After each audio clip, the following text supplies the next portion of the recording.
আজকে আমরা চলে গেছিলাম তারাপীঠে মায়ের দর্শনে। এই যে মা, প্রচুর ভিড় এখানে।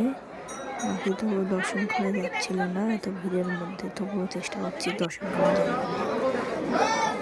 এই যে সব ভক্তরা সব দাঁড়িয়ে আছে পুজো দেওয়ার জন্য।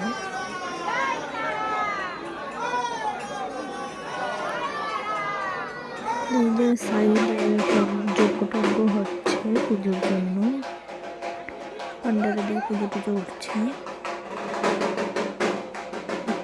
প্রচুর ভিড়। আর এদিকে একটা জিনিস দেখে আমার তো খুবই খারাপ লাগলো। অনেকেই এসছে তো অনেক দূর থেকে পুজো দেওয়ার জন্য, সব অনেকেই ধরো লাইন দিয়ে দাঁড়িয়ে আছে। যাদের কাছে ধরো অনেকে আছে গরিব মানুষ, সবাই তো আর সব কিছু সামর্থ্য হয় না, তো তারা তো লাইন দিয়ে দাঁড়িয়ে আছে। আর সাইডে তো 500 টাকা করে নিচ্ছে, আর তাদেরকে আগে দিয়ে দিচ্ছে পুজো করার জন্য। আর এই যে সাইডে সব ভক্তরা দাঁড়িয়ে আছে।